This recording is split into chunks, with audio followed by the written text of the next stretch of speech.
واقعات بیان فرما دیے، اور پھر جس نے جو یاد رکھا وہ اتنا بڑا عالم ہو گیا، جو بھول گیا وہ بھول گیا۔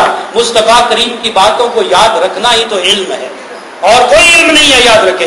علم صرف یہ ہے کہ میرے مصطفیٰ کی سیرت کو یاد رکھا جائے، میرے مصطفیٰ کی باتوں کو یاد رکھا جائے۔ چلتے چلتے حضرت ابو سعید خدری فرماتے ہیں، میں مختصر اپنے موضوع کے مطابق جو حصہ ہے حدیث کا وہ عرض کر رہا ہوں۔ فرماتے ہیں حضور صلی اللہ علیہ وسلم نے فرمایا، یاد رکھو یہ دنیا بڑی لذیذ اور بڑی خوشگوار چیز ہے، یہ دنیا بڑی لذیذ اور بڑی خوشگوار چیز ہے، اور اللہ تعالیٰ تمہیں زمین میں اپنا خلیفہ بنائے گا، زمین میں تجھے سلطنت دے گا، زمین میں تجھے بادشاہت دے گا، اقتدار اور اختیار دے گا، یہ میرے مصطفیٰ کریم نے فرمایا۔ اور پھر دیکھنا، یاد رکھنا، اللہ دیکھے گا تم کس طرح کے عمل کرتے ہو، اللہ دیکھے گا تم کس طرح کے عمل کرتے ہو۔ ایک حدیث قدسی ہے، اللہ فرماتا ہے، اے میرے بندے تو اسرت میں، تو خوشحالی میں مجھے یاد کیا کر، میں بدحالی میں تجھے یاد کروں گا۔ جب اگر تو خوشحال ہے تو مجھے یاد کیا کر، جب تو بدحال ہو جائے گا تو میں تجھے یاد کیا کروں۔ اس لیے اللہ کو یاد کرنا، کیسے اعمال کرتے ہو، اور خبردار بچوں سے بچو۔ اس کا مطلب یہ نہیں ہے کہ بچوں سے دور بھاگو، بچوں کے بارے میں اللہ نے فرمایا، اللہ نے قرآن مجید میں فرمایا، المال والبنون فتنہ، یہ مال و دولت اور یہ اولاد فتنہ ہے، اگر اس کی محبت میں پڑھ کر اللہ کو بھول گئے یہ فتنہ ہے، اگر اللہ کو یاد کر کے ان سے محبت کی تو اولاد جیسی نعمت کوئی نہیں ہے، یہ نعمت بھی ہے۔ جیسے حضور نے فرمایا والدین اولاد کے لیے جنت بھی ہیں اور جہنم بھی ہیں۔ پوچھا یا رسول اللہ کیسے؟ تو میرے مصطفیٰ نے فرمایا اگر والدین کی خدمت کی جائے تو اولاد جنت میں جائے گی، اگر ماں باپ کو ذلیل کیا جائے تو اولاد جہنم میں جائے گی۔ اس لیے ان کے دو مقام ہے، اپنے بچوں کے لیے جنت بھی ہے اور دوزخ بھی ہے۔ حضور نے فرمایا بچوں سے اور عورتوں سے بچے رہنا، یہ معاملات کی بات ہو رہی ہے، میری مائیں بہنیں اور بیٹیاں سن رہی ہیں، کہیں وہ اس کو غلط نہ سمجھ لیں، اس کا مطلب ہے معاملات کی دنیا میں ان کے مشوروں پر ان کے اوپر چلنا، یہ اس سے ذرا پرہیز کرنا۔ بچہ بچہ ہوتا ہے، اور قرآن نے عورت کا جو سٹیٹس بیان کیا ہے اس کو بھی انشاءاللہ کبھی بیان کریں گے۔ اور پھر فرمایا عہد شکنی سے بچنا، عہد شکنی سے بچنا۔ قیامت کے دن وعدہ خلافی کرنے والے کے لیے اللہ رب العزت فرماتے ایک نشان ہوگا۔ حضور نے فرمایا ایک نشان، جہاں وہ کھڑا ہوگا وہاں ایک جھنڈا لگا دیا جائے گا۔ کس کے لیے؟ عہد شکنی کرنے والے شخص مسلمان کے لیے، اور اس کا جھنڈا اتنا ہی بلند ہوگا جتنا بڑا وہ عہد شکن ہوگا، جتنا بڑا وہ، دور سے لوگوں کو پتا چلے گا یہ عہد شکن تھا دنیا میں۔ اور پھر فرمایا حضور نے عوام سے عہد شکنی سے بڑھ کر اور کوئی بڑی عہد شکنی نہیں ہو سکتی۔ یہ سیاست نہیں تو کیا ہے؟ عوام سے عہد شکنی، ووٹ لیتے ہوئے باپ بھی کہنا، ووٹ لیتے ہوئے ماں بھی کہنا میں تمہارے سارے مسائل حل کر دوں گا، اور ووٹ لے کر ایئر کنڈیشن کمروں میں جا کے اسلام آباد بیٹھ جانا، پھر خبر نہ لینا یہ عہد شکنی ہے یا نہیں ہے؟ یہ عوام کی عہد شکنی ہے۔ آؤ قرآن کو پڑھو اور پھر حدیث کو پڑھو، پھر اپنے اقبال کو پڑھو جس نے کہا کہ جمال پادشاہی ہو یا کہ جمہوری تماشا ہو، جدا ہو جو دین سیاست سے تو رہ جاتی ہے چنگیزی۔ تم دین کو چنگیزی بنانا چاہتے ہو، آگ کا بگولا بنانا چاہتے ہو، اگر اس نے سیاست کی بات نہیں کرنی تو پھر میرے مصطفیٰ مدینہ کی ریاست کے ہیڈ نہ بنتے، میرے مصطفیٰ کریم وہاں سے احکامات جاری نہ کرتے، پھر ابو بکر صدیق مسجد نبوی کے ممبر پر بیٹھتے، کبھی مسند خلافت پر نہ بیٹھتے، عمر فاروق بیٹھ کر اللہ اللہ کیا کرتے، کبھی جنگوں پر نہ جاتے، کبھی جناب چوکیاں قائم نہ کرتے، کبھی سیاست کے احکامات نہ دیتے، عثمان غنی وہاں بیٹھ کر شہادت کے مرتبے پر نہ پہنچتے اگر مسند خلافت پر نہ ہوتے، حضرت علی شہید ہوتے ہیں تو مسند خلافت پر ہوتے ہیں۔ اس کا مطلب یہ ہے کہ دین کے اندر جب طاقت آتی ہے تو وہ یاد رکھیں اقتدار سے آتی ہے۔ یہ ہمارے اندر ایک غلط فہمی ہے، ہم فساد کرنا چاہتے ہیں۔ اور یہ میں ایک تاریخی بات بھی بتا دوں، آپ انسانی تاریخ کو پڑھیں، انسانی تاریخ میں ایک چھوٹے سے گروہ نے، یہ بات غور سے سننا، ایک چھوٹے سے گروہ نے ہمیشہ ایک بھاری اکثریت کو یرغمال بنائے رکھا ہے۔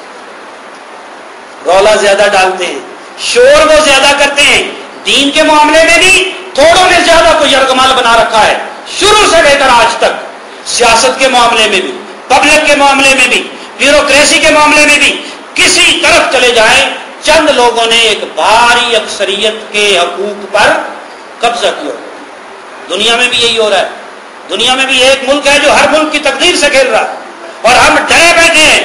یہ ایک انسانی تاریخ ہے، اس کو دیکھیں کہ فساد ہمیشہ تھوڑے کرتے ہیں، زیادہ لوگ فساد بولے، زیادہ لوگ فساد نہیں کرتے، فسادی نہیں ہوتے، ان کو اپنی زندگیوں کے ساتھ کنسرن ہوتا ہے۔ ہمیشہ چند لوگ جن کے پیچھے فورسز اور ہوتی ہیں، کبھی مسلک کی بنیاد پر، کبھی عقیدے کی بنیاد پر، کبھی مذہب کی بنیاد پر، کبھی لسانیت کی بنیاد پر، کبھی صوبہ پرستی کی اپنا لحاظ پر، کبھی جناب اپنی پارٹیوں کے لیے، اپنے لوگوں اور شخصیات کے لیے لوگ مرتے پھر رہے ہیں۔ خدا کی قسم یہ چند ایک لوگ ہوتے ہیں، ان کے اپنے مفادات ہیں۔ اس لیے حضور نے فرمایا عہد شکنی، عوام کی عہد شکنی سب سے بڑی عہد شکنی ہے۔ اور اس کے بعد حضور صلی اللہ علیہ وسلم نے فرمایا تم میں سے کسی کو لوگوں کی ہیبت اور لوگوں کا خوف حق بات کہنے سے نہ روکے۔ لوگوں کی ہیبت اور لوگوں کا خوف، عہدے کا خوف، یعنی خطابت ختم ہو جائے گی، میں خطیب نہیں رہوں گا، وہ کیا ہے محکمہ اوقاف والے میری خطابت لے لیں گے، اگر میں نے یہ بات کی تو پارٹی سے نکل جاؤں گا، ایسے ہو جاؤں گا۔ ارے ساری دنیا بھی اگر تمہیں نکال دے لیکن رب نہ چاہے تو کوئی تمہیں دنیا سے نکال سکتا نہیں ہے۔ اس لیے حضور نے فرمایا لوگوں کی ہیبت تمہیں حق بات کہنے سے نہ روکے، اگر تم خلاف شرع کوئی کام دیکھو تو اس کے خلاف ضرور بات کرو۔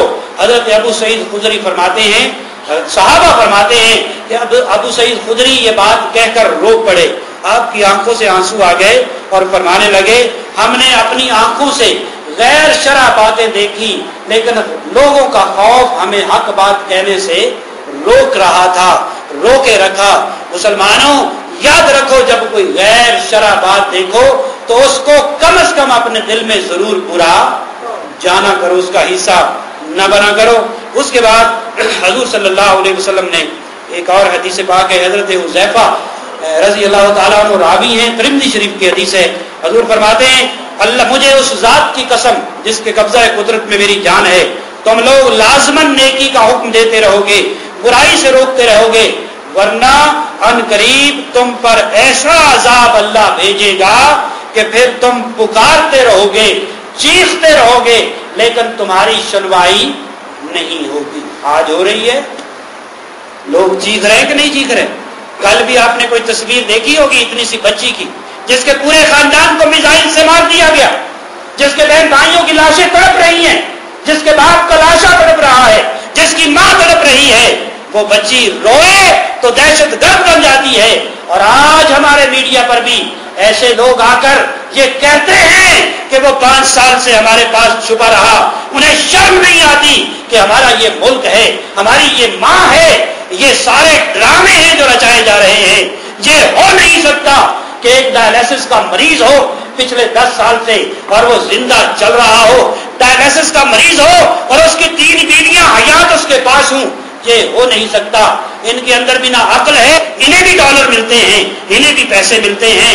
واحد ایک ایران کا صدر ایسا ہے جو کہہ رہا ہے اسامہ کب کا مر گیا ہوا ہے، اسامہ، کہ پاکستان کو پھانسنے کے لیے ڈرامے کیے جا رہے ہیں۔ اس لیے یہ میں باتیں کرتا ہوں، ہمارا مستقبل پاکستان سے ہے، ہمارے بچوں کا مستقبل۔ آپ میں سے کتنے ہیں، عوام میں سے کتنے ہیں جن کی جائیدادیں باہر ہیں، جنہوں نے یہاں سے بھاگ جانا ہے؟ ہمارا مرنا یہاں، ہمارا جینا یہاں۔ ہمیں اس باغ کی رکھوالی کرنی ہے، اس چمن کی رکھوالی کرنی ہے، اور یہ وعدہ کرنا ہے خون دل دے کے نکھاریں گے رکے برگے گلاب۔